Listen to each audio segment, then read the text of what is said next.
reforma da Previdência começou a ser discutida na Comissão Especial da Câmara essa semana.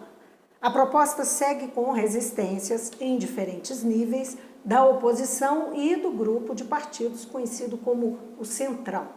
Os pontos mais rejeitados são as mudanças na aposentadoria rural de professores e no benefício de prestação continuada. O governo Bolsonaro quer aprovar a matéria até o meio do ano. Sobre a reforma proposta pelo governo, eu converso com Denise Lobato Gentil, professora do Instituto de Economia da Universidade Federal do Rio de Janeiro. Bem-vinda, Denise. Obrigada pelo convite, é um prazer. Denise, vamos começar pelo que eu citei, que são aqueles pontos que essa semana foram levantados, mais uma vez, inclusive, na comissão especial, que é o benefício de prestação continuada, as mudanças que estão lá colocadas na reforma, também a aposentadoria, as mudanças da aposentadoria rural e em relação aos professores também. Eu queria saber o que você pensa dessa discussão da retirada, da possibilidade de retirada desses pontos, que impacto teria? Tem um impacto fundamental, porque, de fato, essa população está sendo muito frontalmente atingida pelas novas regras, certo? A gente suspeita, por exemplo, que são coisas tão drásticas com relação ao BPC, aos rurais e às mulheres, que a impressão que a gente tem é que foi colocado ali como ponto de negociação. Então, então nós vamos sentar para negociar, vocês querem algumas coisas... É o bode na sala. A gente tira e segue o resto. Né? Então, eu acho que é um pouco uma armadilha para quem combate a concepção da reforma. Porque na concepção da reforma tem problemas muito maiores. Né? Então, é claro que o BPC, a retirada do BPC é fundamental, porque hoje todos têm um benefício equivalente ao piso do salário mínimo. A Constituição não permite um benefício inferior ao piso. Isso é uma conquista social extremamente importante. Não é? Você está assegurando que uma pessoa tenha uma renda digna. Né? E o patamar mínimo é o salário mínimo. Quando você propõe... Para quem está ouvindo saber, BPC é aquele benefício que é destinado para idosos, pessoas com deficiência... Com deficiência, né? Física, que tem uma renda domiciliar per capita de 1/4 do salário mínimo. Então, você precisa declarar uma extrema pobreza para poder acessar esse benefício. Né? Então, ele é, de fato, um benefício absolutamente essencial para as pessoas muito pobres. E aí, quando o governo propõe diminuir esse valor de um salário mínimo para R$400, né, a gente fica se perguntando como um governo pode conceber que alguém possa viver com uma renda de R$400, certo? E apesar do governo dizer também que vai antecipar essa renda para as pessoas que têm 60 anos, se ela não serve para ninguém com 60 anos também não, certo? Agora, a aposentadoria rural e agora foi incluído de forma mais incisiva também, foi incluída também de forma mais incisiva a aposentadoria dos professores. A aposentadoria dos professores, porque, de novo, você está diante de uma categoria já extremamente achatada, né? Achatada pelos salários que são muito baixos, né? Isso é um consenso nacional de que os professores são mal remunerados. É um trabalho muito penoso, porque exige um desgaste muito grande, tanto que é uma aposentadoria especial, né? E existe também ali uma instabilidade no trabalho, né? Então, as mulheres mulheres e homens, né, não tinham idade mínima para se aposentar. Eles tinham que comprovar um tempo de atividade naquela carreira. Né, e a contribuição de 25 anos e 30 anos era o limite para eles. Agora, eles vão passar a ter uma idade mínima de 60 anos para homens e mulheres. Quer dizer, a idade é igual para os homens e mulheres. O que é também outra coisa inconcebível. Como se não tivesse diferença de gênero dentro dessa profissão, como tem para a idade geral, idade mínima geral, né? 62 anos para os homens, para as mulheres, 65 anos para os homens. De uma maneira geral, para toda a sociedade, tem a diferença entre homens e mulheres, e para professores não tem. Né? Então, de fato, de novo, foi medidas assim, muito drásticas, muito extensas, que puniriam muito essa categoria. E se você compara, por exemplo, com o que vai ser a aposentadoria dos militares, não é? E o que vai ser a aposentadoria... Que de fato nem está nessa reforma. Nem está, é um projeto enviado paralelo, ao Congresso, não é? Que está na Câmara, mas que paralelo, É paralelo. que trata de forma bem diferente. Bem diferente, mas também os policiais civis e militares, eles terão uma condição de aposentadoria melhor do que a dos professores. Então, você pensa assim, o Estado não é apenas o Estado repressor, ele é também o Estado que é o patrocinador da educação pública, gratuita, não é? Que se deseja que seja universal. Então, por que essa diferença entre a aposentadoria de um professor, uma professora e um trabalhador do aparelho de segurança pública? Por que essa diferença? Essa é a pergunta. Tem a ver com o fato de que algumas categorias têm mais poder de pressão? Ah, com certeza. Pela própria origem, não é? Com certeza.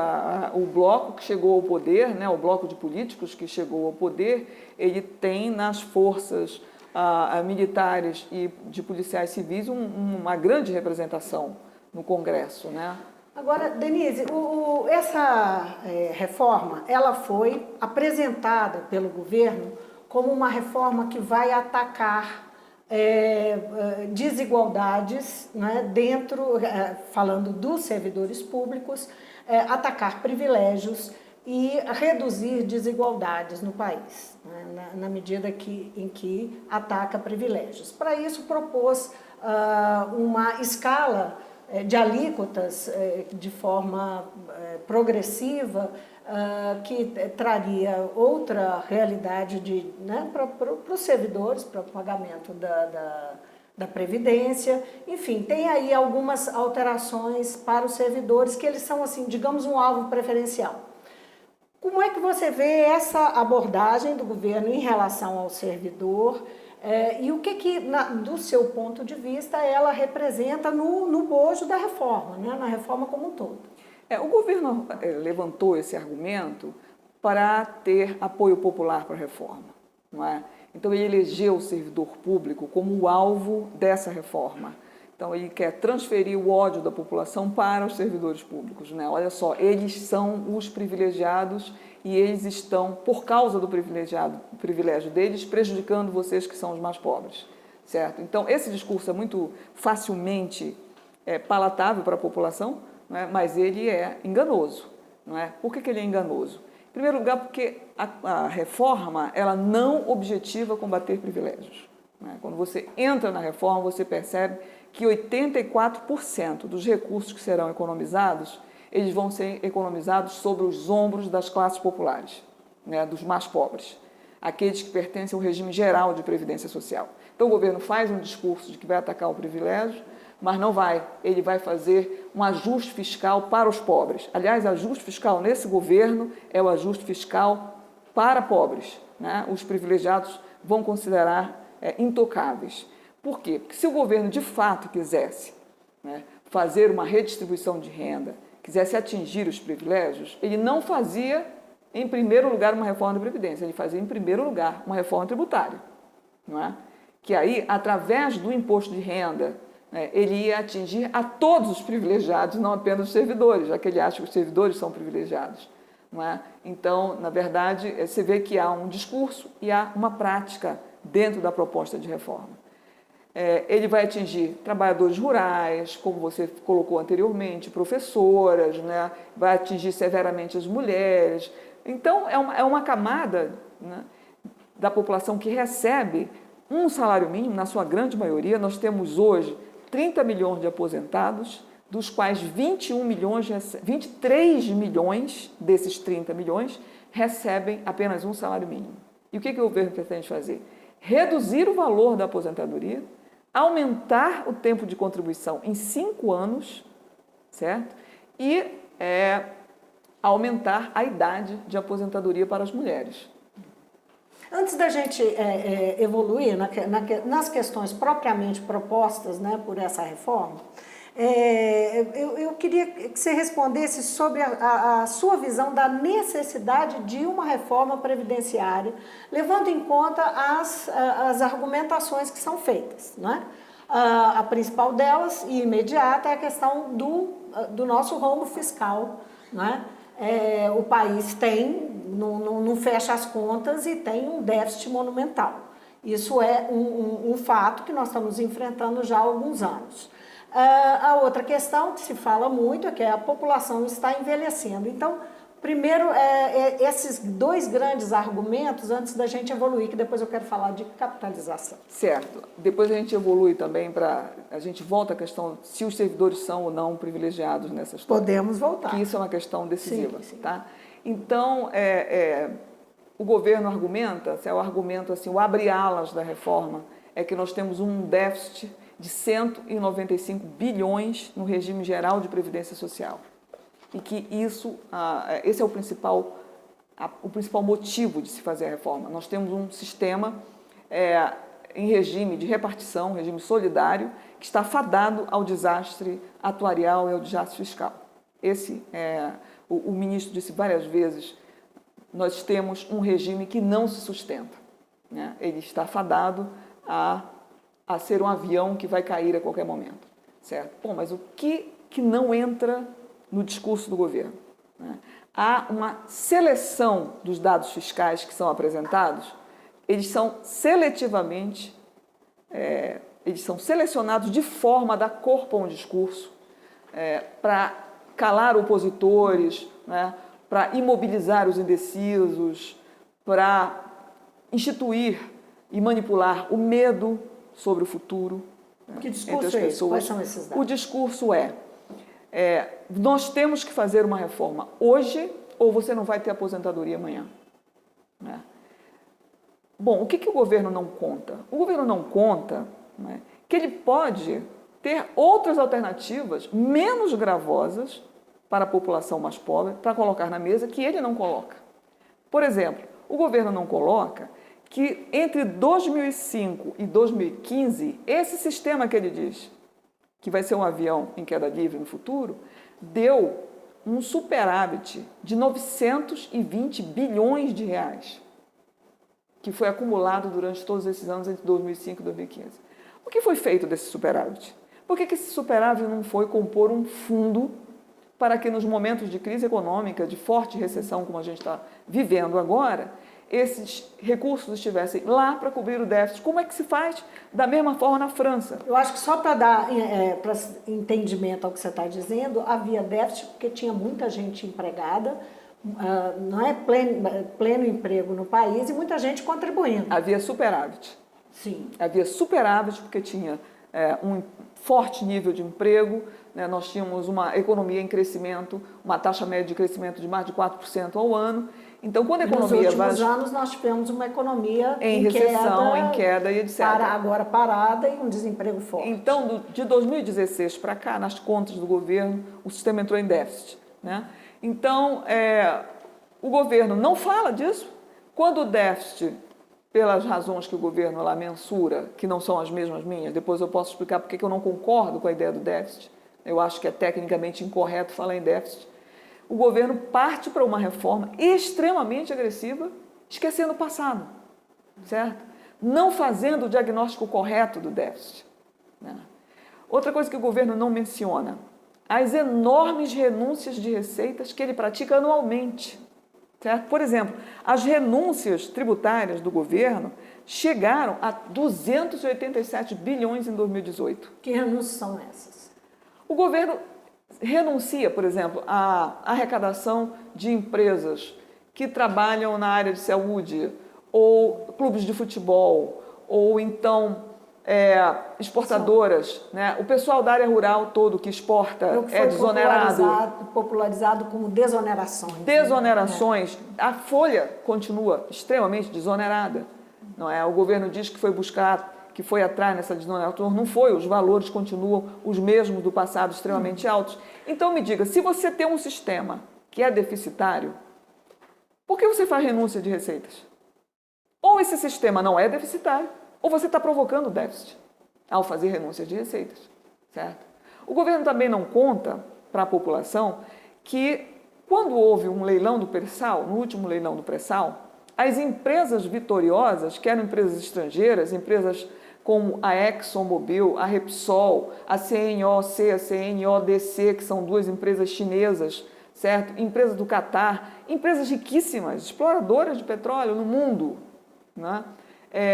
Elas foram perdoadas de terem que recolher determinado patamar de tributação, inclusive para receitas de seguridade social. Então, olha, como que você... Essa é uma visão liberal de que é a forma de atrair essas empresas. Sim, mas será que as empresas de petróleo precisavam... Não tem um lastro? Não, claro que não tem motivo. Elas têm uma estratégia internacional em que elas vão ocupar as reservas de petróleo, porque elas precisam ocupar essas reservas no mundo, quer o governo dê ou não dê essas desonerações tributárias, elas fariam parte desse leilão, elas disputam entre elas as reservas de petróleo no mundo, certo? Agora, se você diz que esse sistema tem déficit, desonere outras receitas, desonere outro tipo de imposto que caiba nessas transações. Por que a desoneração sobre as receitas da Seguridade Social? Repare que é uma crise provocada pelo Estado.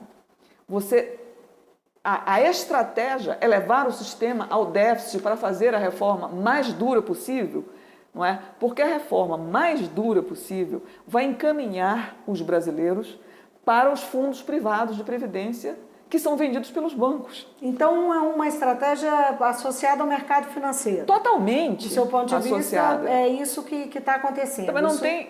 Isso é negociado, isso... muitas pessoas podiam entender isso como uma teoria da conspiração. Olha, o que fica muito claro é o seguinte: quem conduziu essa proposta de reforma tributária para o Congresso Nacional? Um homem do mercado financeiro. O ministro da Economia é um homem que acabou de sair do mercado financeiro para ocupar um cargo no Ministério da Economia e encaminhar uma proposta de reforma da Previdência. Vou lembrar essa que reforma riquíssimo, que se deu muito bem na especulação financeira. É um homem do mercado, um homem que inclusive administra recursos de fundos de previdência complementar. O ministro Paulo Guedes é um homem que enriqueceu e se acha muito bem sucedido no mercado financeiro. Ele ficou muito inspirado pela proposta de reforma da Previdência que foi anunciada pelos economistas Armínio Fraga e Paulo Tafner, que são reconhecidamente pessoas também que operam no mercado financeiro. Então, essa reforma, ela não expressa os interesses da grande maioria da população, ela expressa os interesses das empresas, das corporações pertencentes ao sistema financeiro. E esse sistema financeiro tem uma clara intenção. Ele tem a intenção de acabar com o sistema público de previdência e endereçar a população, os que não puderem poupar, ter sua conta, capitalizar um dinheiro até o final da vida, para a pobreza, para o assistencialismo. Por isso é que o BPC vai começar a ser entregue aos 60 anos de idade. 60 anos de idade, R$400, porque eles sabem que a miséria entre os idosos vai ser imensa. Então, tem um populismo aí, não é? Que é você entregar uma renda básica mínima para essa população que se tornará uma população extremamente pobre, que jamais conseguirá sobreviver no sistema privado, porque essa população nunca teve renda suficiente para fazer qualquer tipo de poupança, ela não consegue nem fechar o mês, normalmente são famílias totalmente endividadas. Mesmo as famílias de classe média hoje no Brasil estão extremamente endividadas por causa da faculdade do filho, endividadas porque tem que pagar um plano de saúde porque o SUS está quebrado, né? Endividadas porque tem que comprar um seguro-desemprego porque não tem mais o seguro-desemprego público, certo? Então, repare, as famílias brasileiras elas foram sendo encaminhadas, endereçadas para o mercado financeiro em função de um novo Estado, um Estado que é um Estado mínimo para a população necessitada e um Estado máximo para o sistema financeiro. Só para esclarecer, a capitalização está diretamente mencionada, não é? Vai PEC. Depender de de outra lei complementar, enfim, mas ela é mencionada. E o que é essa capitalização, né? Essa capitalização, ela está assim, em 3 linhas dentro da PEC. Tudo que ela vai ser, ninguém sabe, porque está remetida para uma lei complementar. Aliás, a PEC é ela mesma um cheque em branco, ela é um ovo oco, se eu pudesse dizer, porque não tem nada escrito. Tudo ela remete para a lei complementar. Idade mínima para a lei complementar. Tempo de contribuição, lei complementar. Base de cálculo do benefício, lei complementar. Correção do valor da aposentadoria, não tem nada. Mas essa é uma das polêmicas, porque tira da Constituição essas questões. Tira tudo, ou seja, né? Cria uma instabilidade jurídica gigantesca. A Câmara e o Senado aprovam hoje, daqui a 3 meses pode entrar uma lei complementar e mudar. certo? Então cria assim uma instabilidade, uma falta de perspectiva para o futuro enorme. Mas voltando no que é o regime de capitalização. O regime de capitalização é que cada brasileiro vai ter que fazer a sua poupança, depositar numa conta, né, ao longo de toda a vida. Esta conta ela vai ser capitalizada, os ativos que aquela poupança adquirirá, né, serão geridos pelo banco. Né? Então, o banco vai investir a sua poupança em compras de ações, títulos de renda fixa, títulos de renda variável, CDBs, imóveis, certo? Então, há um supermercado de produtos financeiros que o banco pode lançar mão para capitalizar esse ativo que o trabalhador está poupando. Né? Mas o que é o resultado da experiência internacional? Todos os países... Só para clarear, ele faz isso sozinho, ele não tem mais, ao contrário da contribuição previdenciária de hoje, a participação do Estado e do patrão. E do patrão, exatamente. Hoje você tem um regime que a gente chama um regime tripartite, em que a aposentadoria do trabalhador ela é construída a partir da contribuição do empregador, do próprio trabalhador e do governo federal. Então, são 3 agentes contribuindo. É óbvio que o valor dessa aposentadoria será superior. Quando ele vai para a capitalização e ele fica sozinho, o que a experiência internacional mostra? Mostra, como foi no Chile, Bolívia, Polônia, uma aposentadoria para os idosos em que 80% desses idosos recebem menos de um salário mínimo. Certo? 46% dos idosos têm uma renda que está abaixo da renda de pobreza absoluta, certo?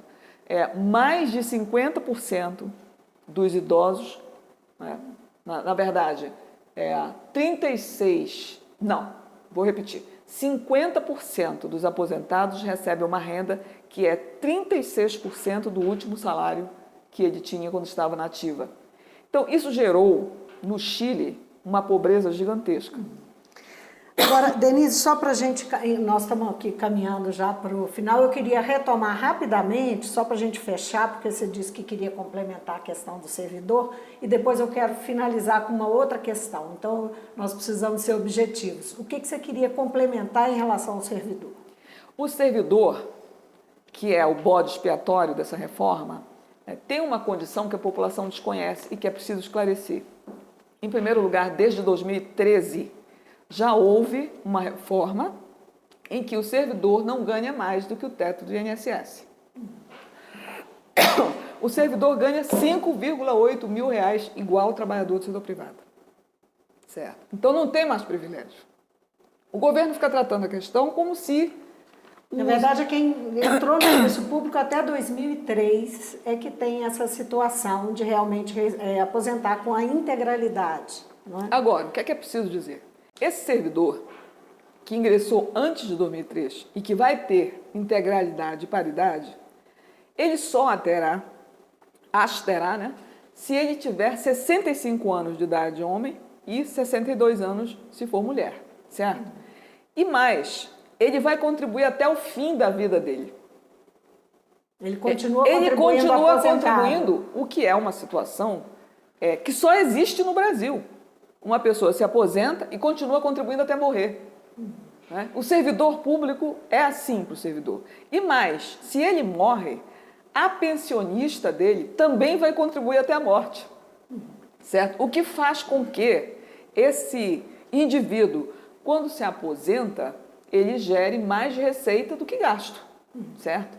O déficit que existe hoje no sistema previdenciário dos servidores públicos, o governo sabe, todo mundo que estuda a Previdência sabe, ele tende a zero. E ele só existiu anteriormente porque o servidor, o governo incorporou seletistas como estatutários num determinado momento da história de vida desses servidores. Esses seletistas que passaram a ser estatutários não tinham contribuído antes.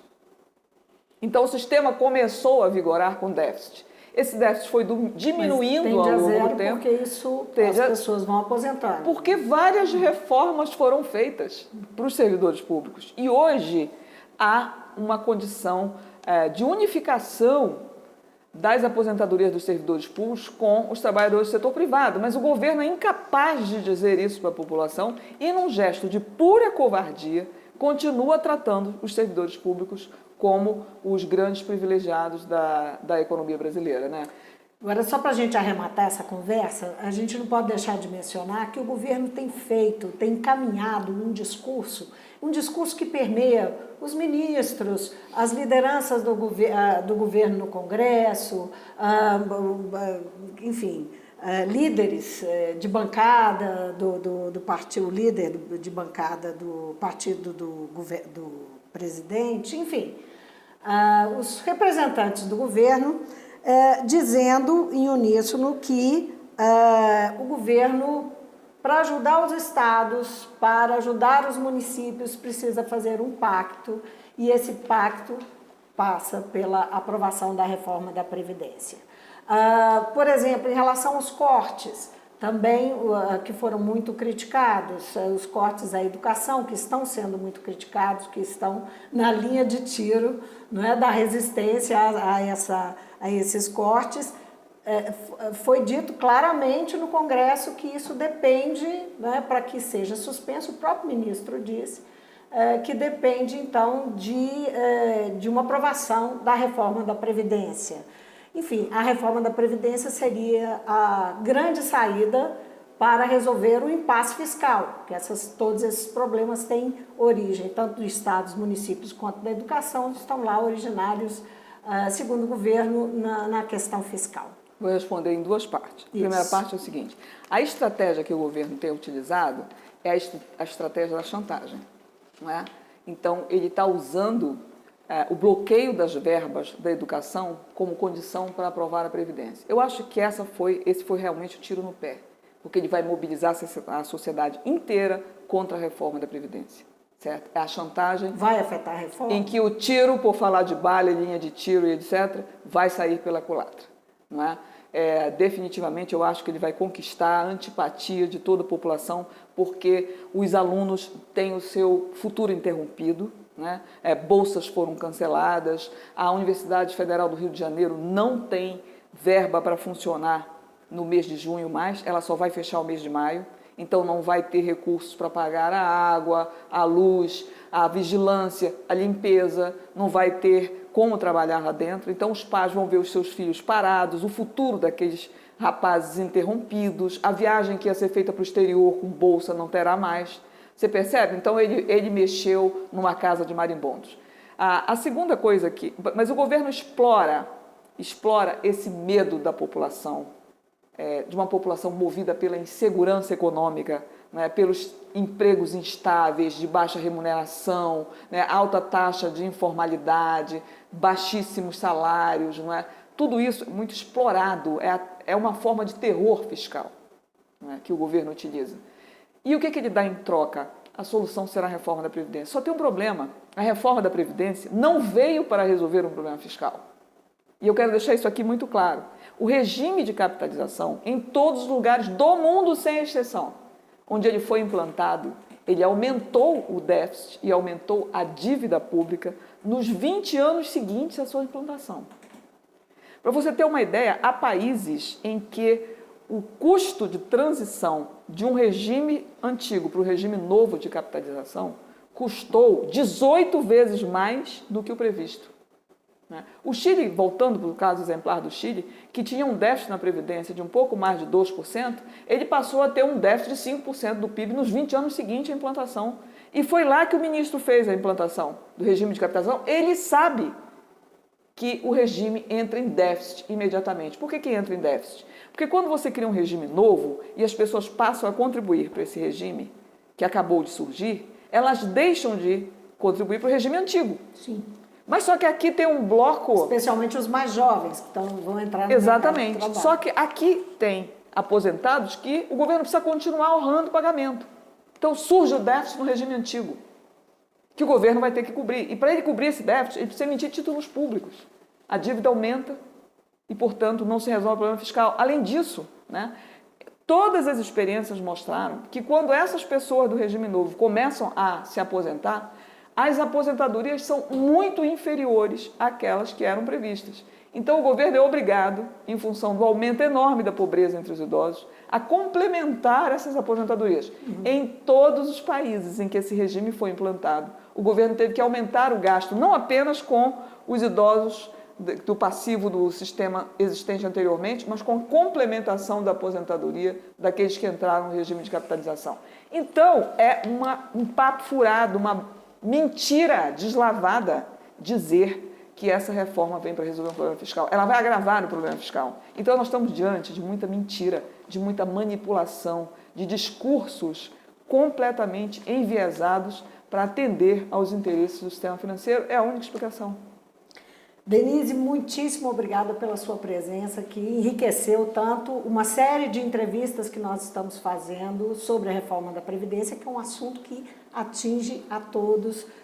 Todo mundo tem interesse de saber, não é, o que virá do futuro se essa reforma for aprovada. Obrigada por vir. Eu que agradeço, foi um prazer.